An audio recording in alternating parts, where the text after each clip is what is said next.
Hi everyone, I'm Milou from Plants by Lulu and welcome on my channel.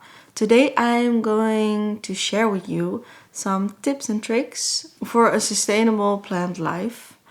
And it's not to say that I am an expert or that I have an expertise, but this is what works for me. And I hope I can give you some takeaways or some things to hopefully be a little bit happier in your plant journey. If you haven't already, please hit the subscribe button and let's go!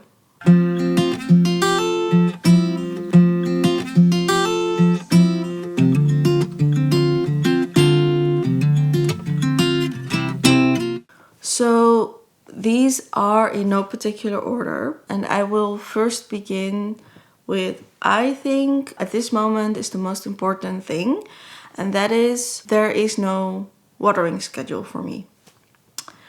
I was of the firm belief in past years that a watering schedule was the best for me. But over the years my plant collection got bigger and bigger with common plants but also more commercial rarer plants. And I kind of have to say that it's a lot at this moment. There was a time where I just, and I still struggle with it sometimes, but where I just didn't have the motivation to water because it was so much and it became kind of a burden instead of a hobby and something to do for fun. And so one of the things I can recommend is if you have a big collection or if watering your plants is too big of a task for one day, I suggest you could just divide it up per room. So for example, on Mondays you do the living room, and on Tuesdays you do the study room, and then on Thursdays you do your bedroom. In that way it really helped me to find joy again in watering plants and looking at my plants because it wasn't so overwhelming. But it also forced me to not follow a schedule because my small to medium cutting pots need once a week generally, but my Hoyas in summer they really need every 3 days. So at the moment I just water based on how they look. If the leaves are hanging or if the leaves are shriveled up, I'm watering them.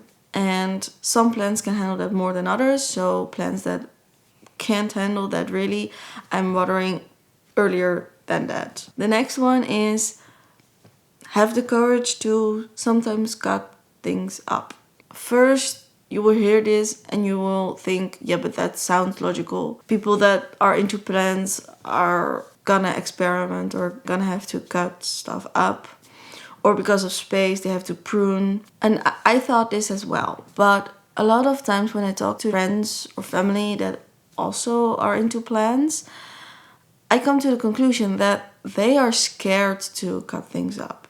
And they're so scared to the point where they don't really do it. And they're left with a lot of stem and 2-3 leaves of a plant and then kind of complain that they are not good at keeping plants. And with plants, if they grow consistently and over time, over 2, 3, 4, 5 years, you're gonna get yellow leaves and they're gonna fall off. The old leaves are just gonna die. At that point, you're probably scared to lose it, but in doing so, in having that fear, you will end up feeling sad around that plant or thinking about that plant.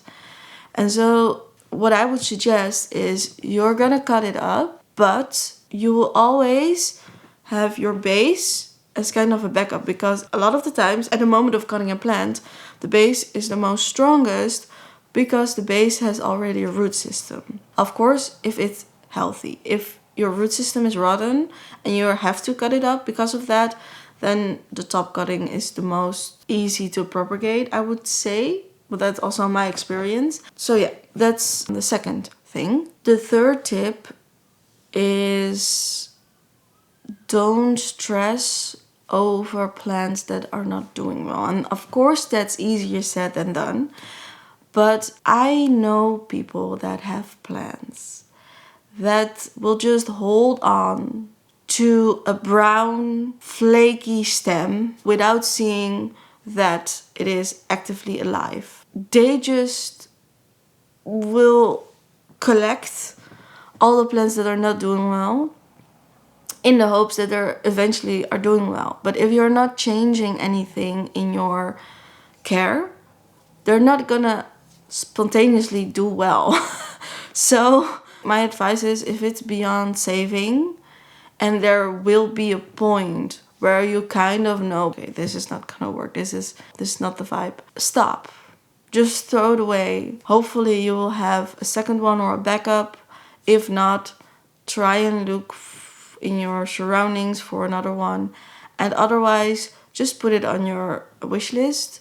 And of course, if it's a high-end, expensive plant, then of course you're gonna do more. But even the most, like, plants for €3, that person would like hold on to a plant for 2 years. With 1 year, it had only one leaf. Then that leaf fell off, and the next year they kept it.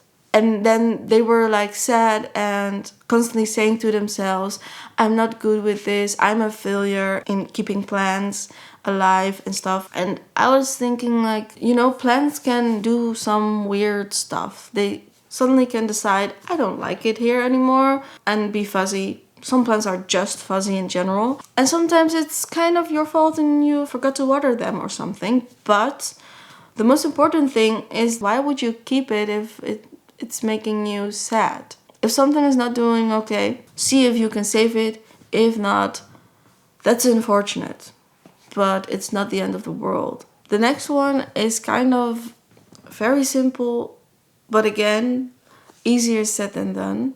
Do things that suit you.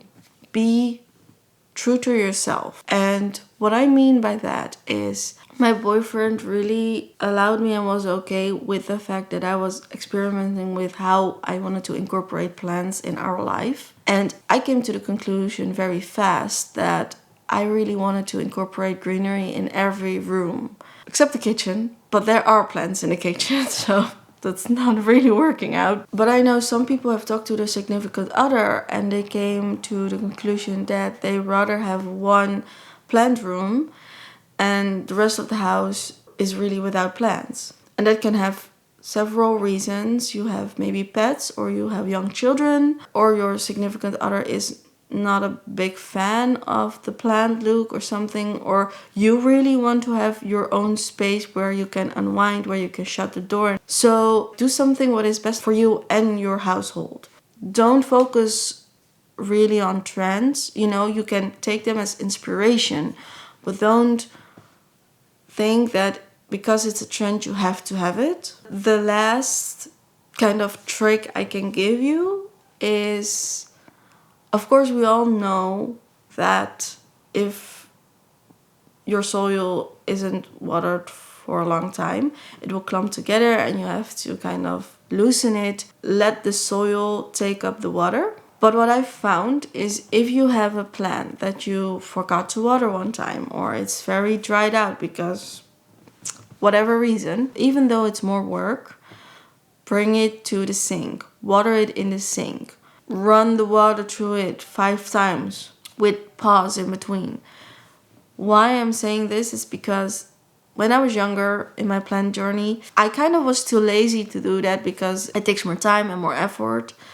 So I was too lazy to do that, and I never thought it would make a difference until like maybe half a year ago, or like more recently, where I started doing that because I was overwhelmed and I just grouped a lot of plants together there and just watered one by one. And I found that in that way, it will allow the soil to really rehydrate. In my experience, it resets your plant in a way I don't accomplish with dry plants when I just water them in their place. So these are my 5 tips and tricks to be happy in your plant journey and have a sustainable plant environment.